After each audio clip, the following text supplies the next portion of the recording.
Hi, my name is Caitlin Golubieski. I am currently attending Edward R. Murrow High School. This fall I'll be attending John Jay College of Criminal Justice, and I am a natural redhead. When I was little, like most redheads, I was made fun of because of my appearance.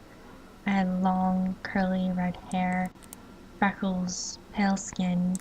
In junior high, I got braces, and it didn't help that I was much taller than everyone else my age.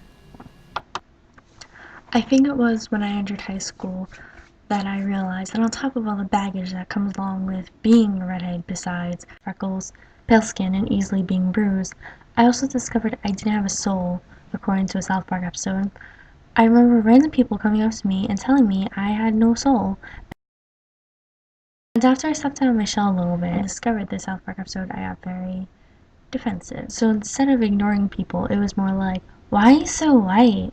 That's when I would answer something along the line of, "Sorry, we can't all bake in the sun for 5 hours without crawling off the beach looking like an injured lobster. Oh, and by the way, when using indoor tanning beds, you are 74% more likely to develop melanoma, which is a type of skin cancer, and 27% of skin cancer survivors reported that they had never used sunscreen while going outside. And that's just the survivors. And it is scientifically proven that redheads or people with a red-haired gene are more likely to develop melanoma than people with other hair colors. So that makes copper tone my best friend." As time went on, I actually stopped getting so defensive and started embracing it a little more. Like my sister one time, she is very pale. She is more blonde than strawberry blonde, but regardless, she is very pale, just like me. And she was getting her nails done, and the girl who was doing her nails was like, "You're so white." And my sister replied saying, "Thank you." I think that's something that I should do.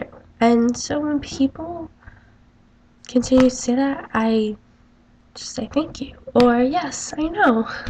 Yeah, I'm aware." So instead of complaining about all these negatives that come along with being a redhead, there are so many positives that a lot of people with red hair don't really consider. Like redheads are only 2 to 6% of the US population. And teachers always remember me. Every single teacher that I have always like, "You're that redhead who sits in the third row all the way in the back." And they will remember my name. It also makes it slightly more justifiable to be a little bit more crazier than everyone else.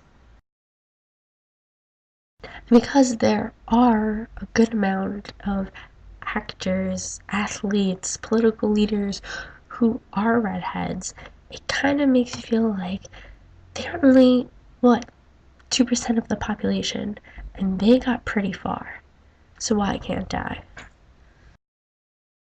Christopher Columbus, George Washington, Thomas Jefferson, Andrew Jackson, Napoleon Bonaparte, Emily Dickinson, Winston Churchill, Prince Harry, Carol Burnett, Kathy Griffin, Conan O'Brien, Molly Ringwald, Ginger Spice, Julianne Moore, Nicole Kidman, Carrot Top, Amy Adams, Rupert Grint, Ed Sheeran, Shaun White. And with these group of people, any redhead can be inspired to have that little boost of confidence from being the minority, from being that 2% of the population. So we should live a little. And if that doesn't make you unique, then nothing can, and nothing will.